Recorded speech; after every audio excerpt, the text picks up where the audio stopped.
Okay, well, I know what you're wondering. Who was that handsome man with the brilliant smile? His name is Charlie Stiles. He's with us today to teach in our worship today. And so to all joining us right here from Coral Gables, or to those of you joining us online from wherever your part of the world is, we are welcoming God's gracious Spirit to join your hearts with ours as we open our minds and open our ears today to invite His truth to set us free. Now, Charlie is here with us as part of an Oxford Apologetics team. We have heard from Tom and from Sarah and from Ben, but today we get to hear from you, Charlie, and I'm very excited for our congregation in that. Very excited, I think, did you say that your wife Sophie and family were going to be watching us? Yes, they are. So my beautiful wife Sophie and our three children, Zebedee, Elspeth and Tabitha. They went to church this morning. It's about lunchtime for them, and so they're watching online. So could everyone just give us a bit of a hello? Let's give a shout out to Sophie and the family. We love Charlie! There are so many amazing things I could say about Charlie. The one that matters to us most is that he is the tip of the spear team leader for this amazing effort, this movement that is happening through the Oxford Apologetics team. And today we have the privilege of hearing from you. We have had our minds expanded. We've had our hearts enlarged. We've been inspired. We've been encouraged. We've been challenged. And today, a final charge that really underlines the meaning behind it all. So I had somebody tell us after our early experience here, this was the perfect conclusion to everything that we had experienced yesterday. So we eagerly hear from you. But one other thing I want to tell everybody here that Charlie was sharing with me this morning.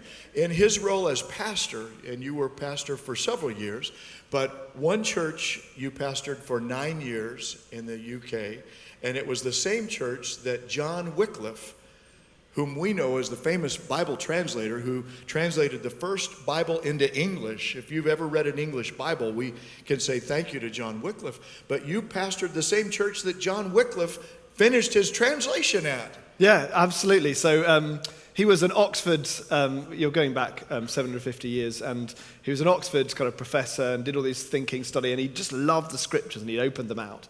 And he realized there was lots of things in the Bible that people hadn't realized because most people didn't have the Bible. And he started preaching in Oxford, and things basically got a bit hot for him. So they kicked him out and sent him to Lutterworth, this little town in the middle of England. And it was there where he was effectively on sort of sabbatical or house arrest. But he finished the translation of the Bible. And he gave people a page, and he went out, and they took the faith to people. Now that's amazing to me, what you just said. For those of you who are trying to keep up, what's he saying? Okay. The last thing you said was that he would translate a page of the Bible from the Latin Bible into English. Into normal English, the English that normal people spoke, not some highfalutin academic. That were part of his congregation. Yeah. And he'd give them a page, and people would just go out. And it was the first of lay preachers, just people saying, we want to go and we want to get the truth to people. And they were equipped with the purpose scripture. of our church, Charlie, we say we exist to help people find and follow Christ. We want to help make the Word of God as so easy to understand, accessible. And so thank you for that. And we thank God that He's going to use you to do that for us today. Great. Let's make Charlie welcome Thank one you. more time.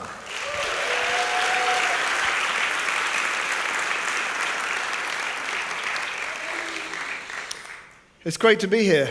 We've been loving Miami. It's been absolutely wonderful. If you want to meet the team, they're down here and they'll be here afterwards. Don't go away, guys. So if you were here yesterday and you're trying with your questions, or you want to talk a bit more with us, we'd love to spend some time with you. So please do come and say hello. You're over there, Tom. Okay. Have you fallen out with the rest of the team that I didn't know about? Okay, fine, no worries. It's great being here, and it's 4,000 miles from home. Although I will admit, even though I'm really missing my family, when we did a video call on a balmy Florida afternoon, and I kind of saw them in the house, ice on the windows, wrapped in blankets, I was a little bit less homesick all of a sudden. But it would be delightful to see them in a couple of days' time. It's been wonderful as well to come and fly all that way and then come and meet brothers and sisters. Not just people part of sort of the same global corporation, but part of the same global family. To meet, to have in common with you guys something astonishing, despite the fact we'd never met before. Here are brothers and sisters that we meet, and that's been a real privilege. But there have been two particular things I've been so encouraged by, and one of them is that you guys have the same kind of hunger that we have to connect with the world, to listen to what's going on out there, to listen to our friends and our neighbors, to listen even to our own doubts and questions, and take them really seriously and come with the truths of God into that world, and do that with grace and love and kindness and compassion, but with clarity, to help bring hope to a lost world. And that's been absolutely wonderful. And the other is to meet in this place just such a huge variety of different people. I didn't know till this morning, 32 different nations, at least 32 different nations represented here. This is a place that is celebrating and enjoying the diversity of God's church and the world that he's made. And it is just wonderful to be with you in your city and see that. So thank you for making us so welcome. Thank you particularly to those who've stuffed us full of food. Honestly, American hospitality seems to be just feed your guests until they can eat no more. It's great to be invited to preach to you today. And I want to bring a word as I look around the world and realize that we are in an anxious world. We're in a world that is insecure and fearful. That we are anxious about what's going to happen in the future. We're anxious even about what's going on now. We've just come out of a global pandemic where, we were going around sort of keeping our distance from people, really worried about what the consequences were going to be of that interaction. Where we feared people coming from other places because they might bring the disease or a new variant or something. And even though we're out of it, we're still aware of that. And people are still paying such attention to the headlines. What's going on? And of course, not just on a global scale, but many of us will have known that in our own lives, that kind of worry about health. What's going to happen to me? What's the doctor going to tell me this week? There are reasons for anxiety. So too in the world of the economy.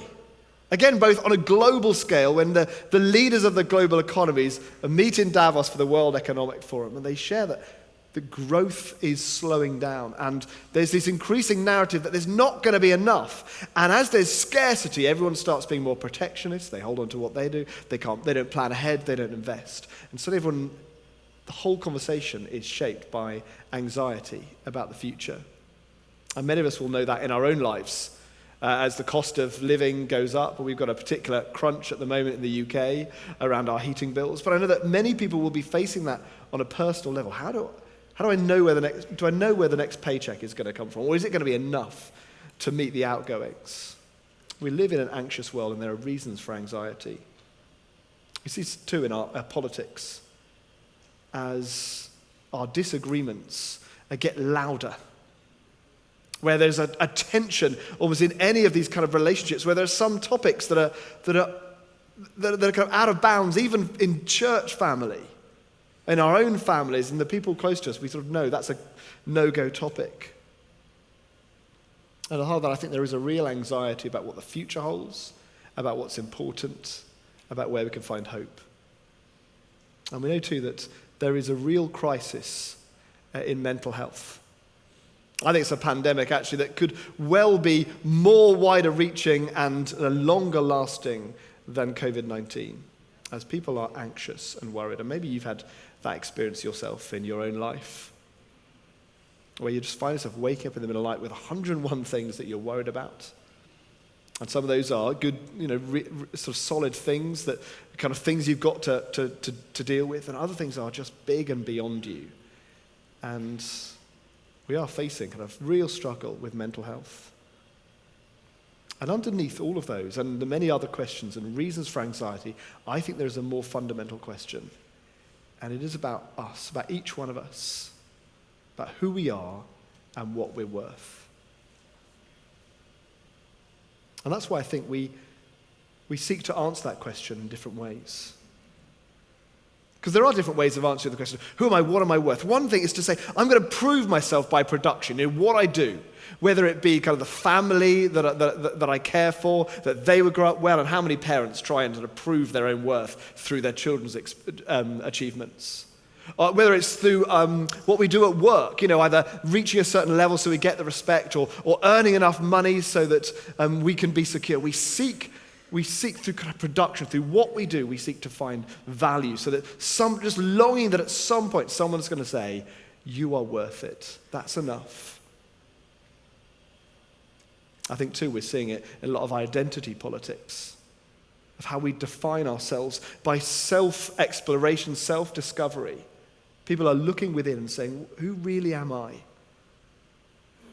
And we have names and sort of badges and labels that we're coming up with to try and define who I am underneath. And perhaps particularly if I can get in a group with other people who share that same identity signifier, then maybe we can find some sort of solidity, some security, some value together in who we discover ourselves to be. Or perhaps it's connected with that, but it's establishing ourselves in the affirmation of others. So people look at us and they say, you're good. They click to follow you. They click to like your picture. And so we're seeing more and more people kind of investing so much time in trying to be famous, in trying to make their name, build their brand. Because we want to establish ourselves. We think if enough people like me, if enough people honor me, if enough people kind of click, then I'm worth it. And of course it's fundamentally insecure and it's striving. But that's the thing with all of those three and many of the other answers that we look for as we want to try and find security and value and establish our worth, is that we think it's a fight. We've got to do it. That it all rests on me and what I do and what I achieve. So that if I can just do enough, I'll get the thumbs up. I'll get the hearts. I'll get the likes. Somebody, either online or in person, will say, you are there. You are enough. You are worth it.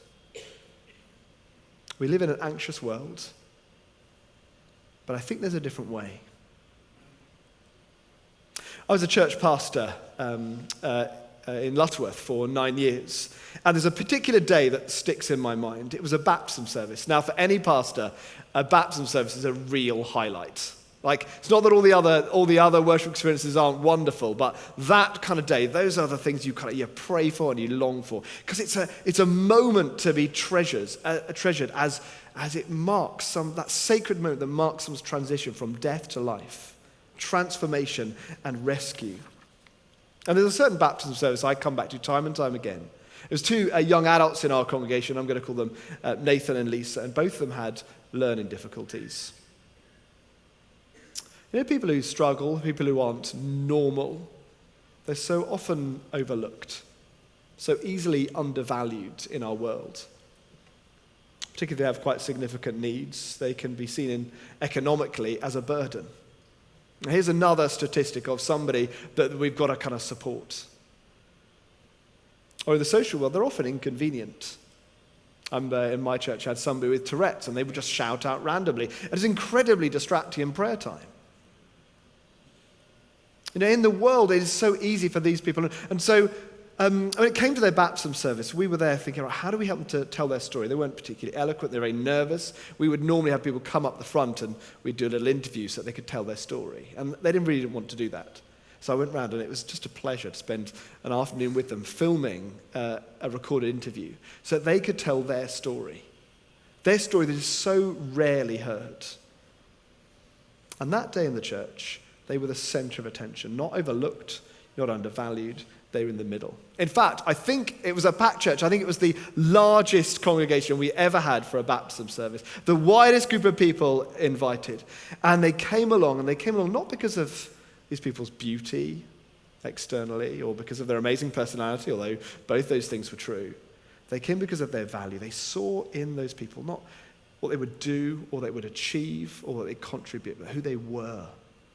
And people came along to celebrate that day as they symbolically were washed clean and turned from death to life. That value in each of them was not something they achieved, but something given to them. And that's something that every human being has in common. Everybody from those who do attract our attention and achieve big things to those who don't. From the smallest baby gasping for its first breath to the other end of the hospital where the oldest, frailest pensioner is breathing their last. From the leaders of great nations who hold nuclear briefcases to the homeless sleeping under cardboard. From the greatest athletes performing on the world stage to the invalid in bed, everybody has something. This innate and unable to lose it value. How precious. So, so precious. But where do they get that value? And I want to take you to the beginning of the Bible, to Genesis and chapter 1. In fact, there are 1,189 chapters in the Bible, but if you can get these three, you'll get so much. You'll get your understanding of God, you'll understand the world, you'll understand who you are, you'll understand the problem of evil, you'll understand the necessity of environmentalism, the futility of war, and you'll even have some understanding of why you just feel like, ugh, on a Monday morning. If you get these first three chapters. So let me begin right at the beginning. In the beginning, God. It starts with him.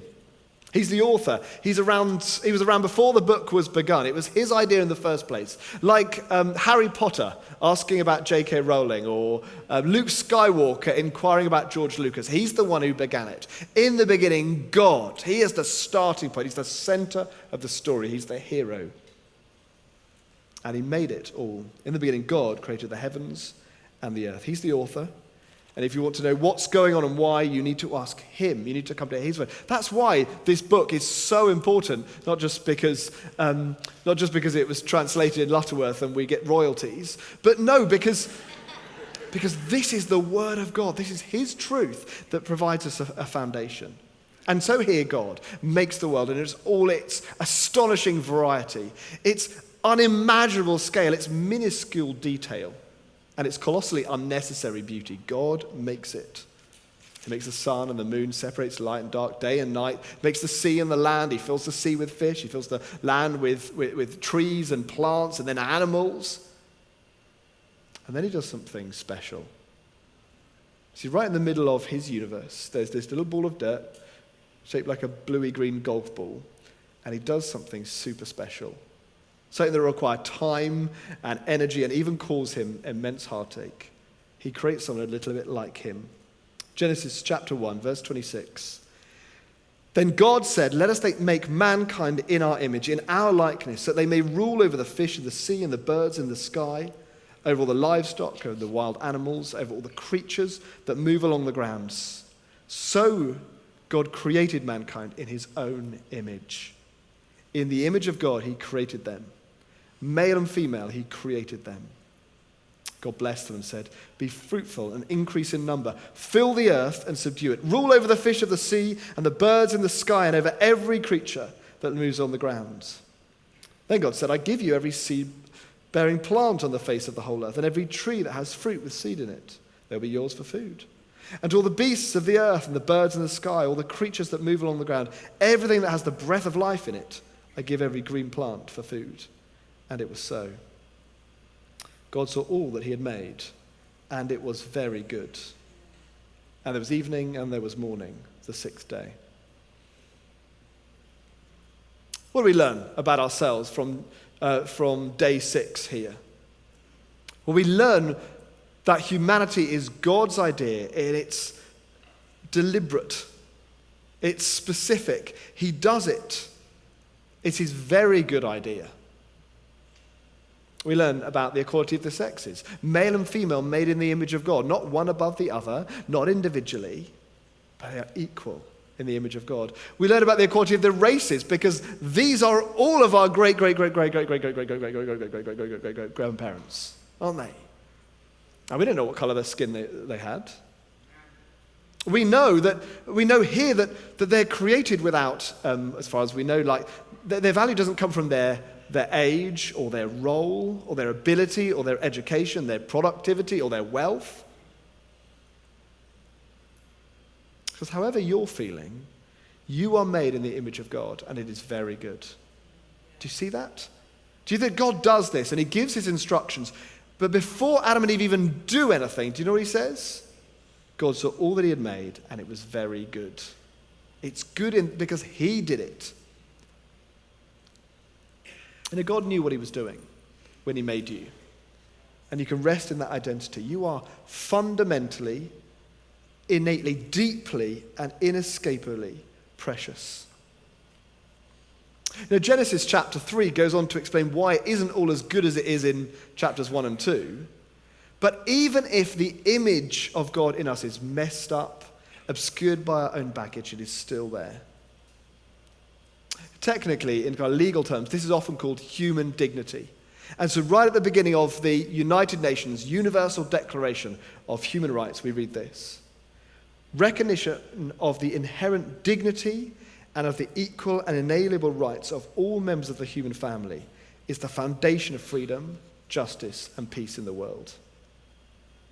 And so much of our modern civilization is built up on this fundamental acknowledgement. So all of our laws, all of our politics, all the way we talk, is built on this kind of foundation. All the building is built on the foundation of this acknowledgement that human beings have this innate value and worth. But the question has surely got to be, what is the foundation built on? What's the bedrock underneath? And in fact, the United States answers it in the Declaration of Independence. We hold these truths to be self-evident, that all men are created equal, and they are endowed by their Creator with certain inalienable rights. Among these are the life, liberty, and the pursuit of happiness. See, this dignity is not something that we need to grasp at or earn. It is given to us by the one who made us. But the difficulty is, of course, in modern life that not everybody accepts it. Not everybody has this fundamental shared understanding that our dignity and worth is based on God making us. That it is because we are made in the image of God that we have this dignity. The BBC, British Broadcasting Corporation, has a show, and it's called The Infinite Monkey Cage. And it's it's a science show, it's got a bit of witty banter, and it's educational, and somehow it manages that balance. And it's called The Infinite Monkey Cage, and it reveals their view of the world. It might be amazing, it might be infinite, it might be huge and beautiful and fascinating, but really when it comes down to it, it's just a place for advanced animals to live. It's an infinite monkey cage. That we are just advanced animals. This is a magazine that my children's school gets, that they read at school, a science magazine. And there's this article answering the question, are humans animals? And they say this. For many people today, that sounds like a silly question. Of course humans are animals. We're composed of cells with genetic material, and we move around seeking energy to feed our bodies, pooping it out again as waste. We look a lot like our fellow primates with 5-digit hands and feet, our thoughtful eyes, our lean muscular physiques. We have lungs, a heart, a brain, a nervous system, and all those other features that we share with animals. Now, this is not the place to discuss evolution or the processes that God might have used to make his world. But the narrative in Genesis 1 is absolutely crystal clear that the creation of human beings is not the accidental product of random chance or merely just the next step in an automatic process, but it is God's deliberate intervention, his act. He says, let us make mankind in our image, in our likeness.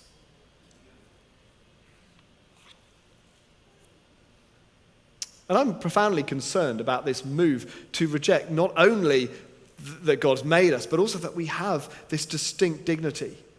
Because it's a short journey from calling us animals to being able to dehumanize us. Dehumanization is the denial of the humanity of the other. And we see it play out in so many different ways. I think we see it play out politically. When we disagree with the other side, but instead of sort of saying, I disagree with you, we end up sort of calling them bad. They can't just be wrong, they must be bad, they must be evil, they must be beyond the pale somehow. And so if I don't want to interact with somebody's ideas, or I want other people to stop listening to them, the best thing I can do is dehumanizing them.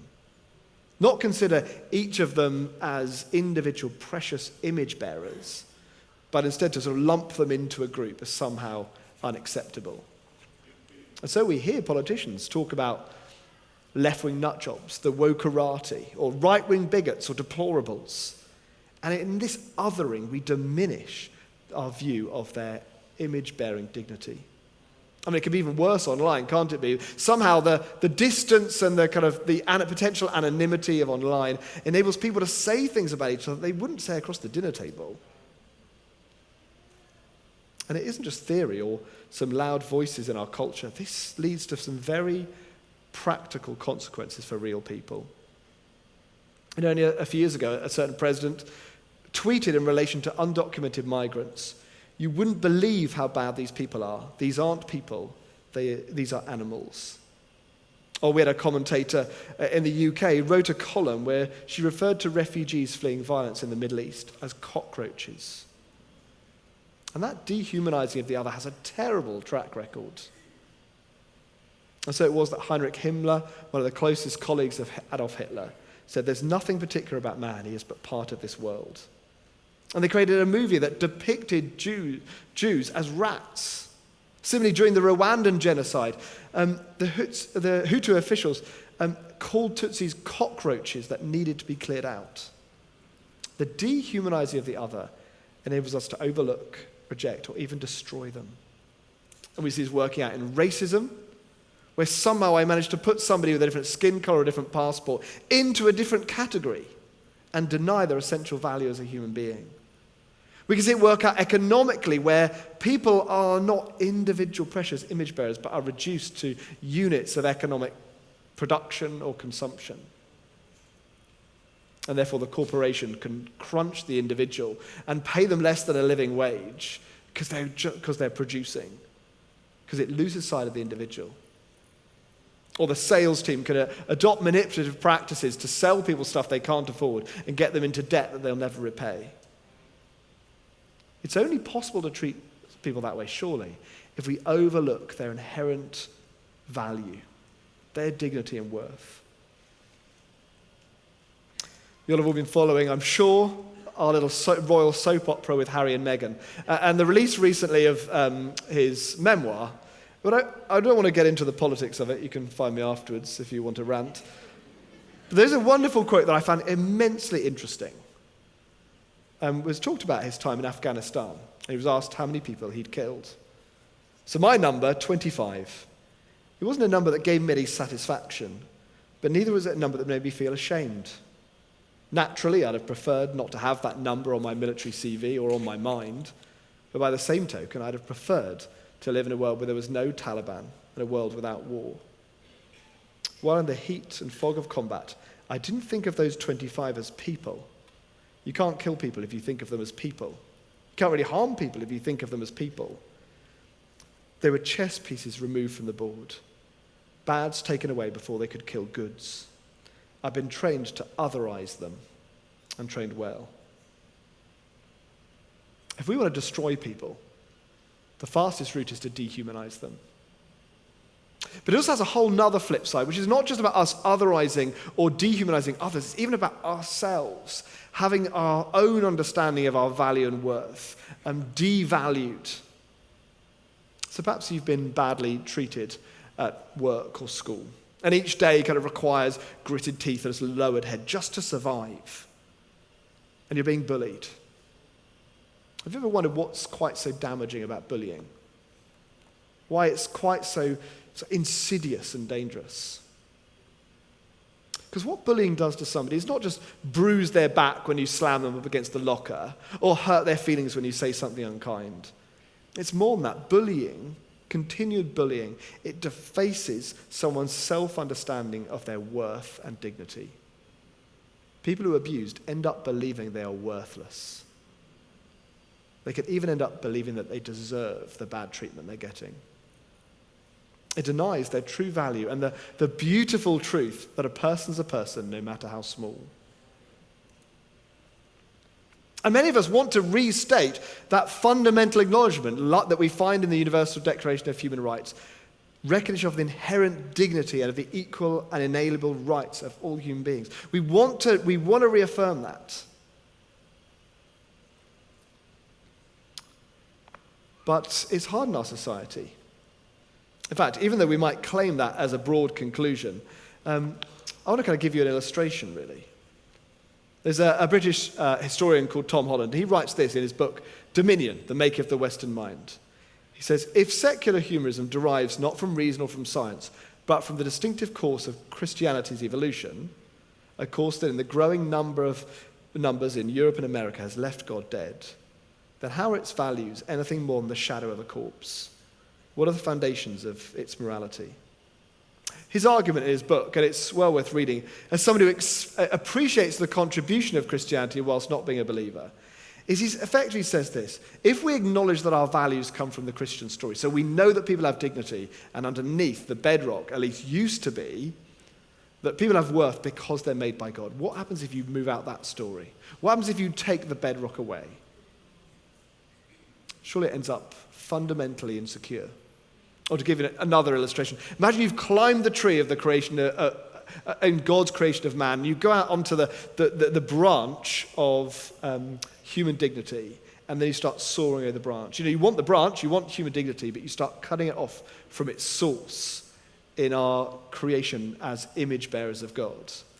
And the question is this: how can we keep sitting in the tree if we saw through the branch?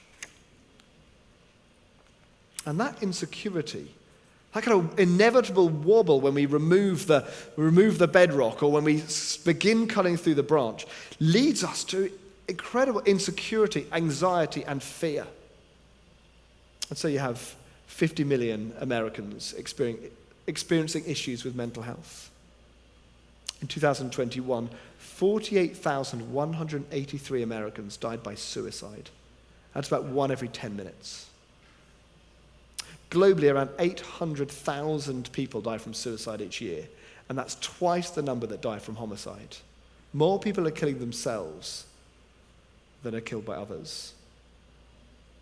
And I think anxiety is one of the biggest consequences of the pandemic.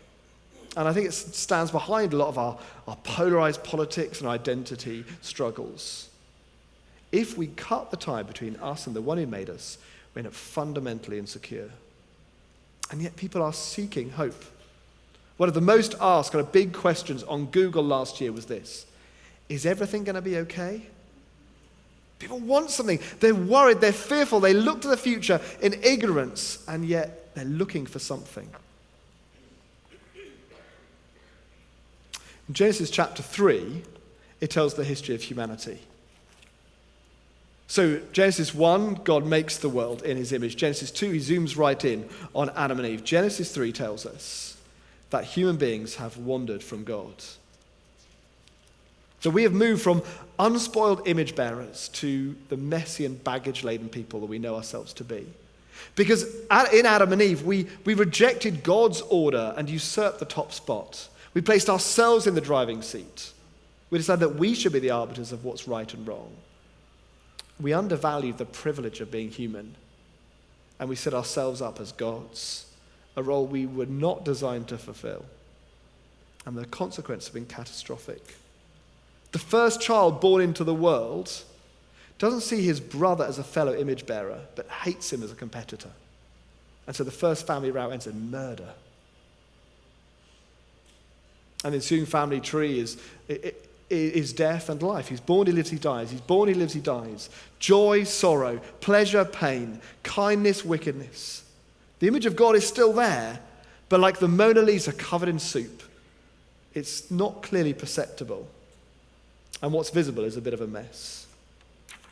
And I want to take you to our second Bible reading for today from Hebrews chapter 1.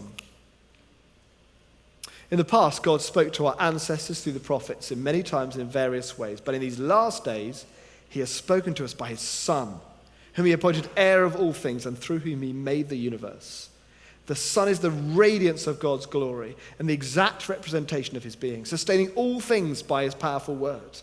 And after he'd provided purification for sin, he sat down at the right hand of the Majesty in heaven.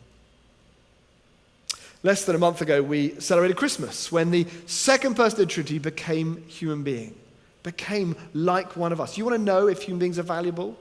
The God who made us became one of us. And again, not one on a throne in a palace, but just an ordinary one like us. He'd given us direction, he'd given us advice, he'd given us models, he'd given us prophets. In the end, he comes himself and he's with us. He shows the immense value of what it means to be human by becoming one. And he comes to help. So in Jesus we see the radiance of God's glory, the exact representation of his being. But he is one of us, God, man. And what does he come to do? Well, you see it there. Provide purification for sins. He's come to help. He's come to restore the image, to restore the essential connectedness between us and the one who made us, to heal the rift between rebels and the gracious King, to clean and restore the masterpiece so that it's even better than before. And this could be your experience too. Maybe you're here today and you're feeling like you don't really feel very valuable. Maybe it's the way you've been treated by other people. Maybe they've just done you down and they've sapped any kind of acknowledgement and self-worth that you have. And you come here kind of, maybe you've kind of put on a nice shirt and you've kind of made an effort, but underneath you're thinking, I don't deserve to be here. I'm not worth it. Look at all these lovely people. I don't feel like that. Or maybe it's not what people have done to you, it's what you've done yourself. Maybe you look at your own past and there are patterns there are behaviors you've done in the past and there are patterns of behavior now that make you think, I don't deserve to be here. How could God love me? Everyone around here is smiling and they wouldn't smile at me if they knew what I was really like. And you feel worthless.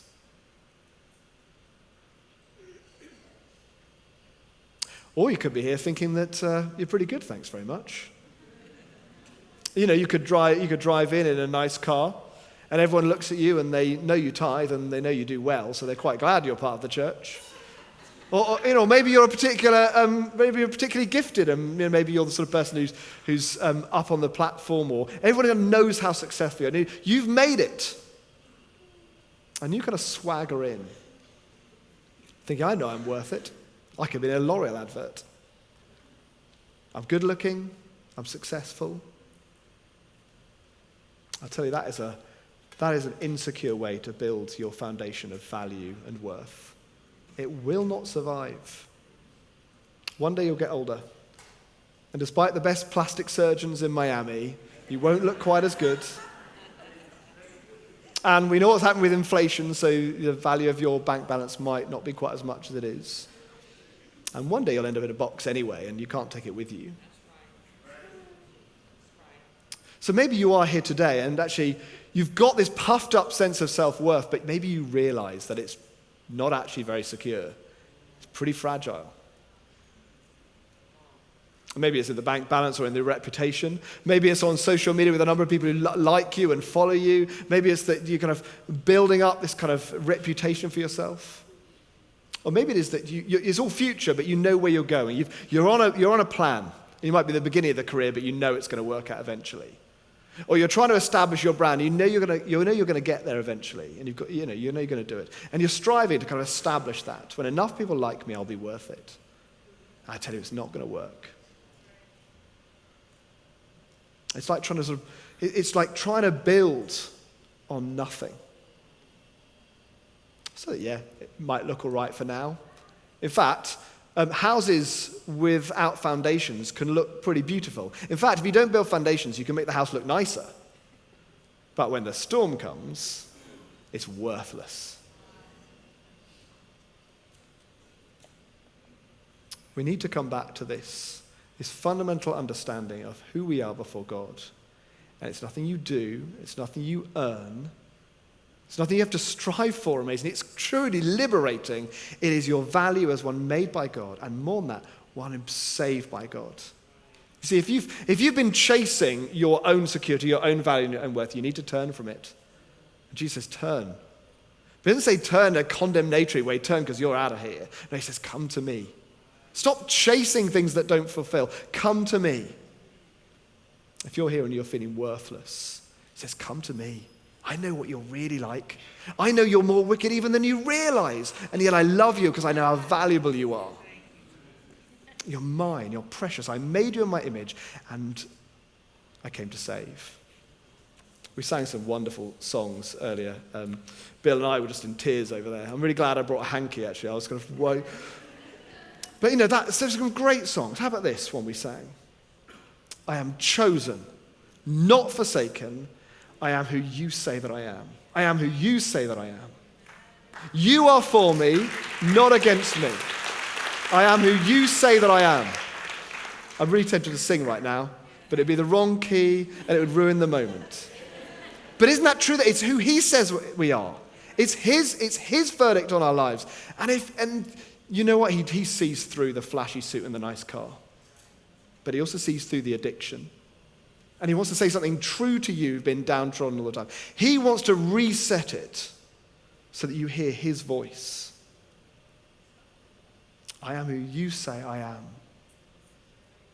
And it is in each individual, as we demonstrate the image of God, as we live that out, we sang again, didn't we? I can see your heart 8 billion different ways. We reckon there's about 8 billion people on the planet. And in each one of those, you can see something of the image and heart of God. Each one, a precious child you died to save. We're a mess, aren't we? I am. I can put on a good show, but doesn't work really. And even if I could fool all of you, can't fool my wife, can't fool my children, and I definitely can't fool him. But I'm precious. And he wants to come and he wants to restore me. And he wants to restore me so that he can be with me, so he can live in me, so he can heal me, so that he can build me on a solid foundation. It doesn't matter if it's our society or your own life. If you try and build on anything other than fundamental identity in the one who made you and loves you, it will collapse. Maybe not today, but it will. It'll all turn out to be for nothing. So I want to lead us in prayer now. I'm going to just give you a couple of minutes in a moment just to stop and think and ask God that by his Holy Spirit, he would point out for you the specific thing you need to take home. Is it a particular area of your life that you need to hand over to him and surrender and say, Lord, I've been striving here and I'm an idiot. Lord God, I need to surrender this to you because even if I'm successful, it's not going to give me what I need. Or it might be a particular area of hurt where you're saying, Lord, I'm letting this narrative play in my head. And this narrative actually of abuse and doing me down, it's going round and round and round, it's destroying me. Lord, heal me, take it away. Let me hear your voice about who I am. Lord God, set me free, heal me. Oh, we don't want to be anxious. We live in an anxious world. And those who know the one who made them and who have been saved and are being restored by the one who died for us, we can be non-anxious, we can be solid, we can be reliable, we can be people of peace. So why don't you just take a bit of time to pray now, quietly. And if you're not a Christian today, this might be the time that you say, Lord, I'm going to come. And if you're there, Lord God, show me how valuable I am. Show me how loved I am. Why don't you just close your eyes. Spend a couple of minutes asking God to show you what you need to take home today.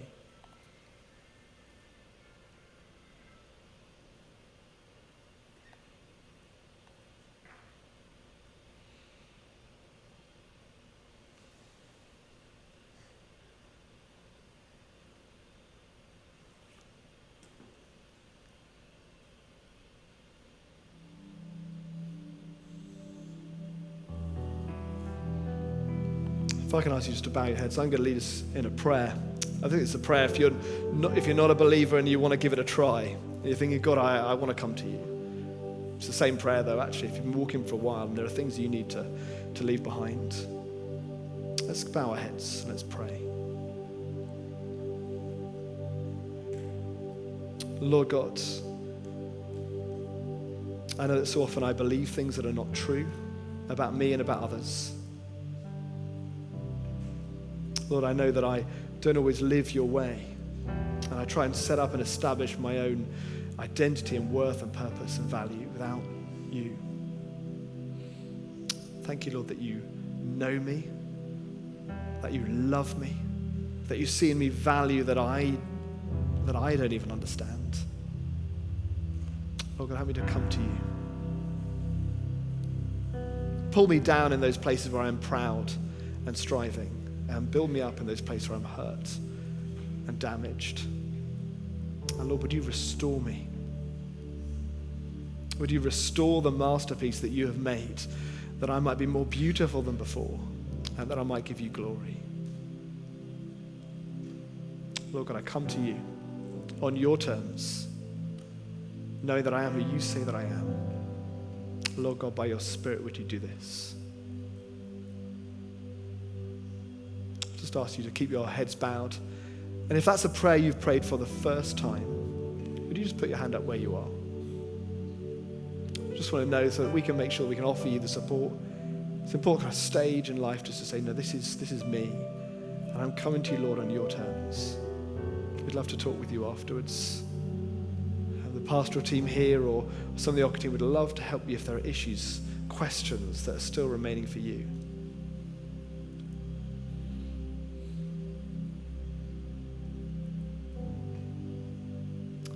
Lord our God, we pray that you would strengthen us in who you are, that we would banish anxiety and fear, or that we would live as your children.